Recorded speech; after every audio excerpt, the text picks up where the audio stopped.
This video is going to cover shipping my car to Hawaii via Pasha, and my experience in registration, the DMV, everything.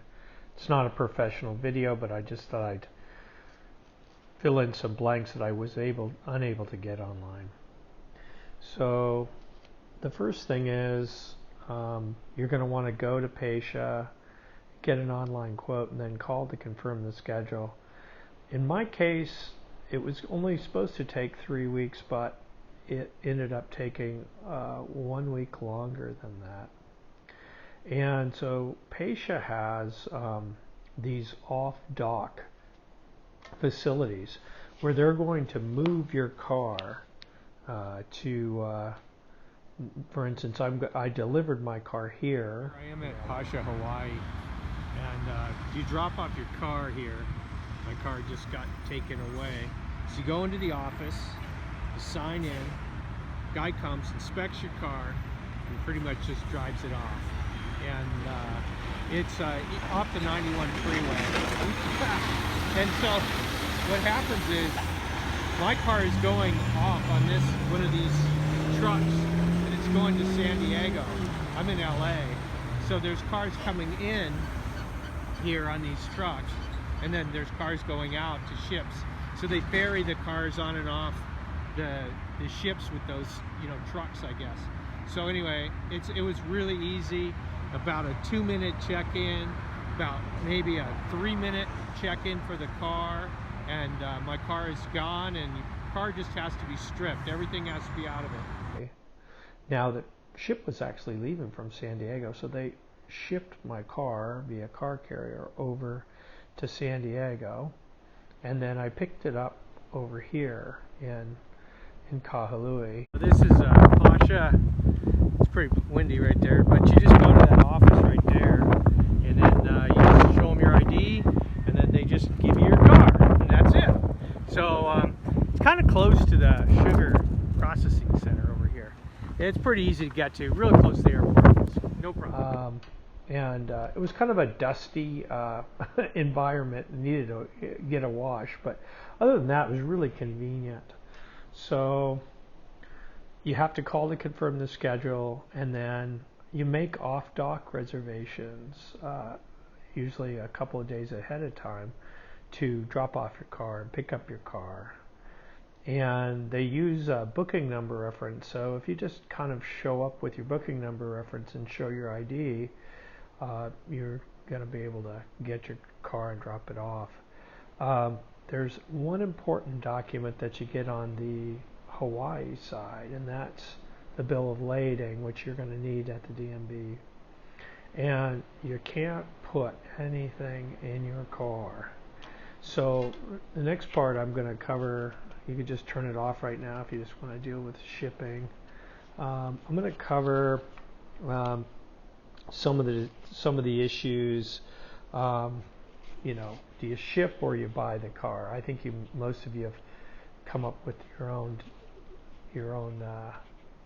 rationale to do whatever you're going to do. But in my case, a lot of the cars here are all rusty, and they have poor maintenance, and it's generally pretty expensive to buy an old car because you're going to buy a car with a lot of deferred maintenance on it, and the car you have. Another reason is you're going to pay, some sales tax too when you go buy another car, and there's all these unknown car issues that you may have, when you buy a car that's unknown to you over here. And the other thing is sometimes you may need a bigger car on Maui and than what you have existing. And I usually need a bigger car just because I have foiling. I do foiling.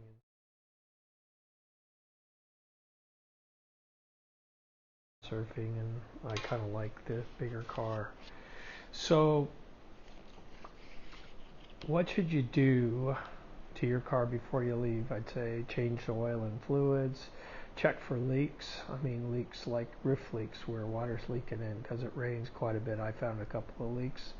Fix all your headlights, fix all your lights in general, because they are going to be inspected by Hawaii Safety. And you want to check your AC thoroughly, because AC in Hawaii is absolutely needed. And then you just replace stuff that you think is going to go in advance. So when it gets to Hawaii, the first thing you're going to do is get that bill of lading and go to safety inspection. So, but before you go there, you're going to have to get Hawaiian insurance, which I'm going to cover. But you got to have your proof of insurance, and you can have it on your phone. That's all right. They're going to check your tail lights, your blinkers, your brake lights, and everything, and the tint of your windows on the driver's portion. If you're from California, don't worry about the check engine lights, because they don't worry about those. So the way it kind of works is you could take it from the dock with the bill of lading. You get insurance, you go to the safety inspection. They give you a preliminary, yes, he passed the car safety, but you need to go through the registration step. So you go to the DMV, get tags and plates, and a new title. And then you go back to the safety place, and then you get the safety sticker. Well, the insurance was kind of a problem for me, but it's not an advertisement for Geico. But my existing agent couldn't write Hawaiian insurance, so I called Geico, and it ended up getting the best quote from them. So I needed to kind of maintain my same limits as I did for my umbrella. And you are going to need the address where you're going to need to keep your car for your insurance agent. And sometimes they're going to ask you, how long do you plan to be using the car in Hawaii? 6 months a year, 3 months a year, whatever it is. I've actually had farmers decline a quote because I wasn't specific about being here at least 6 months.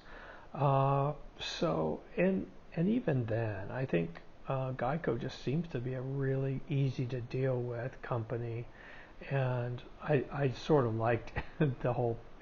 I did everything online with Geico. It was great.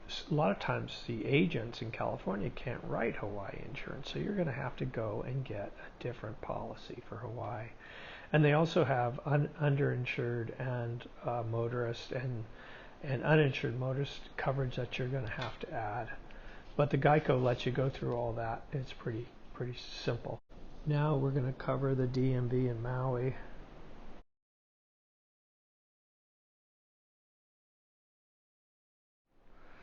So what you're going to need is, and this is as of November of 2021, you're going to need original registration, not a copy. You have to bring that to DMV.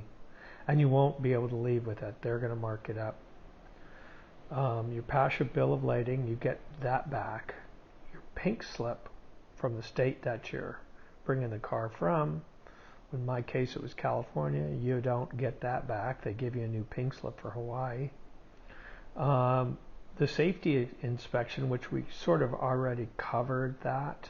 The preliminary safety inspection, which he's already checked your insurance. Your driver's license to identify you're the owner of the car. It matches the pink slip. And then your checkbook. So what you do is you go into the DMV, and then they give you plates and tags and process all this and make you pay money for the whatever it is and they do give you credit for prior states' taxes paid. Then when you take those plates and tags, you go back to the safety inspection guy, and then he issues you these safety tags with month, year on them. So I hope that I wish you a lot of luck on the project, and hopefully this will help you out, and hopefully you can write in comments if you learn something new for others.